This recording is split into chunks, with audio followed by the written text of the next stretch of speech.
Hey everybody, it's Jasmine, your brow expert.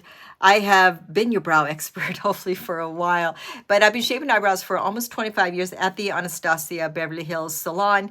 So if you guys are ever in the neighborhood, I still shape eyebrows there. So come and get them done. I have met some of you. Thank you for coming in and trusting me with your eyebrows. And not only will you walk away with some good eyebrows, but hopefully with some tips along the way. So thank you for coming in and thank you for those comments. That really does help. I can't get to every one of them, but I will try to get to as much as I can.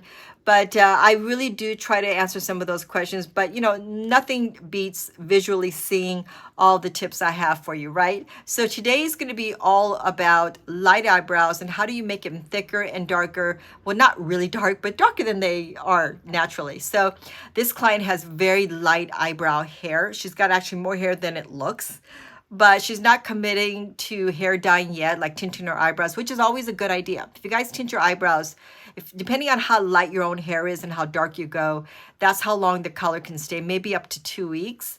But this is a good way to have like a background, right? So that you can learn how to fill in your own eyebrows. So that's a really good tip. And it's not something that is like, oh, what am I going to do now? It's done wrong or it's bad. You might have bad or dark eyebrows for a short period of time, but it's something worth trying out. So, and you might end up really loving it and get that done all the time. Anastasia Beverly Hills, which is all the products that I will be tagging that I will use, she's got a dip brow gel. There's a lot of colors. I'm not sure how many colors she has.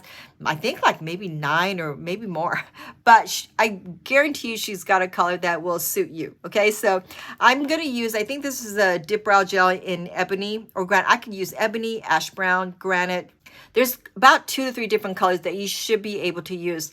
And just like the pencil, it's all about the pressure. So you're gonna learn a lot about that today. And so without further ado, let me bring in the model. So like I said, she's got a full set of eyebrows. But it's really, really light. And so she's a really good candidate for not only brow tinting, but definitely for a dip brow gel. So there's a few things I just want to quickly tell you guys that it can be too much if you use a lot of it. So although it comes like in a mascara wand, don't treat it like you're using putting mascara on your eyelashes, because we love to put a lot on there, at least I do. But you don't want to do too much on the eyebrows, at least not enough to where you see the color, right? And to cover the eyebrows. So on this model, I'm using the blonde dip brow gel. I don't typically use this color a lot, but when I get someone light like this, I will use it. But she could also get away with taupe dip brow gel as well.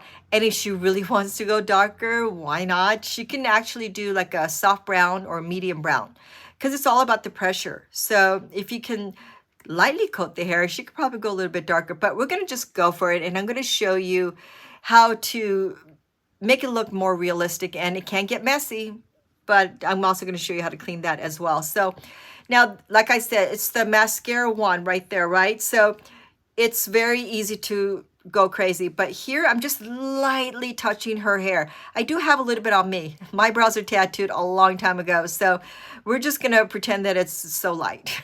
But I do have a little bit of hair. Hopefully you guys will see. Now you notice that right there, I'm going in reverse. I always go in reverse because this way it catches the root of the eyebrows. So you want an even coat. You just don't want it right at the tip. You want it inside. It will get messy at some point, but don't worry about it. You want a clean spoolie brush, and I'll show you that in just a second. But go in reverse, and then this right here, I'm pressing now on her skin. As you can see right here. Now here, I'm just going lightly here. And then right in the middle, as you guys saw, I went reverse and I pressed hard. See, so don't let that scare you. I pressed hard and went dark in the middle, but you don't want to do that up in the front. And the reason why I went up in the front first and lightly went this way is I want to start feeling the lay of the land. I want to start feeling how I'm doing this. And I want to get rid of some of that color on the tip of the hair. And then when I go over here, that's when I go for it and press a little bit hard. Okay, so I'm going in reverse. Here I don't have much hair, but I have enough to where it's catching some of the dip brow, and I'm putting it on the skin. So as you can see right here, it's already coating on the skin as well as the hair. I think I just put some sort of New York accent there. But anyway, so yeah, right here, I'm just going back and forth, reverse, and I'm pressing on the skin So now I'm just kind of speeding up just to show you guys that that's just the same direction. I'm going back and forth, even on the tail, reverse, backwards, forwards, all different ways, but make sure you go in reverse. And notice that the most of the focus is right here, right? So remember I said I have a clean spoolie brush. You want to have a clean one on hand because when it gets really clumpy, you can get a clean one and just kind of clean it up a little bit, and it tones down the color. Because if you're still scared by it, you can just tone it down by using a clean spoolie brush. But yeah, that already looks so good. And I'm just going up in the front. And as you can see the difference, big difference, right? And if I want the ends to be a little darker, I just press on it on the tip here, just a little harder, right like that, okay? So look at this. Now I'm using the Magic Touch Concealer. Let me tone this down a little bit so I won't be scaring all of you guys and myself. But notice again, the darkness is just towards the end, which looks so much better, right? So the Magic Touch Concealer is fabulous because the concealers have a little bit more of a thicker texture than a foundation, right? But you could actually mix the foundation and concealer to get the perfect color. But I'm using the number 6. I believe on her I'm using like 4 or number 2. Pretty light, right? Now, when you get it out of the tube, there's a lot on here. So make sure you take as much as you can off. And I'm going to use the back of my hand, and just because you don't need much. You just need a tiny, tiny bit. So remember that, right? And of course, my favorite brush in the world is brush 18, which is what I'm going to use with her. Now, this concealer is not only for that. Obviously, it's a concealer, so it's great for under eye. It's good to conceal anything you need to conceal, because if you guys haven't tried this concealer, you'll know that once you do, you'll see why it's such a big deal. If you guys have, and you know how good it is, right? So that's how little I'm using, because we're just using a tiny bit of area right there. So, and this guy is going to last you a long time. It's a very generous size. So I suggest you guys go and get this. And like I said, if you're not sure of the color and you think that's too light or that's too dark, I always say you can blend those two colors together. So use a brush just at the tip and just get a little bit right there. This is what I did with her. And I'm just going right underneath the eyebrows, okay? So right here this is where I'm cleaning up any mess. And I'm even taking it up if I need to, but look at that. So nice, right? The 18 is curved and stiff. That is what you want. So that way you get more control out of that. So you don't have to be perfect with the gel, but enough to where this can just clean it up a little bit. Look at that. How pretty is this? And on her as well. So I froze that area because I want so much to talk about how great this concealer is. This is one of my favorite concealers out there now, you guys. So please try it out if you haven't already. Now the top is very, very important because as you can see, if you do the top, it really brightens up and shows off the eyebrows.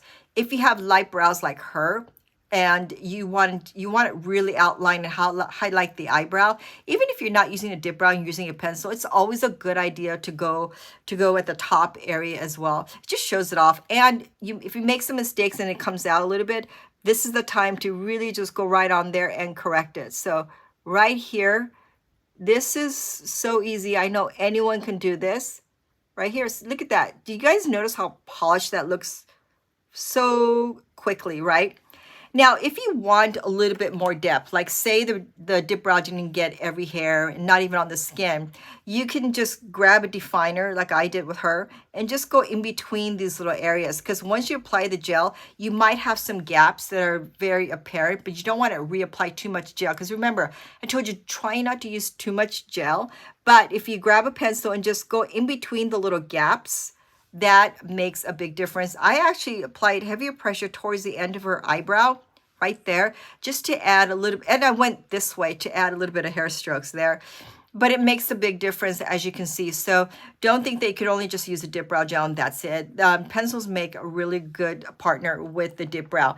Now, I do still use a little bit of clear brow gel over it, because the dip brow doesn't have a lot of setting gel in there, whereas the clear brow gel does. So if you go over it with the clear brow gel, look at that. The hair even separates more. You can see more of the hair.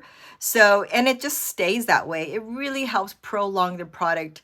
I would say even a full day, because if you're using the dip brow gel and then a little bit of clear brow gel over it, I mean, you're really foolproofing this eyebrow to last all day long. So this is a really good tip to use together. So make sure that the dip brow is set in and not too wet. I mean, it shouldn't be. It should be dried up by now. And that's when you can just lightly go over it with the clear brow gel. Look at that before and after. So good. I did finish the other brow for her, so in case you're wondering. But I just wanted you guys to see what a big difference it makes. So that's why I want you to see both sides of the eyebrow, like just overall above the nose, just the face, because how much better that all looks. It just shows off the best parts of her feature. I mean, yeah. But the best part of her face, I think, is the eyebrows. No, but it just brings out everything, right? It just makes more sense, and it's just pretty, really. And look how good her brows look. Like, she's got a really good set of eyebrows, and the gel just aids that, really. So try to practice on that. I love the dip brow gel, and it looks pretty good on me, right? And remember, the front, I barely touched my eyebrows with it, but just enough where the hair is going up. And you know what? This looks pretty good.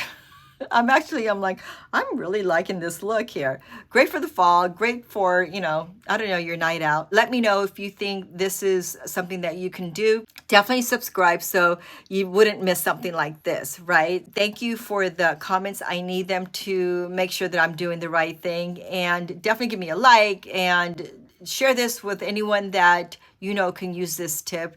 All this helps me to create more content. So keep that in mind, and thank you for your time. I will see you guys right back here. Thank you.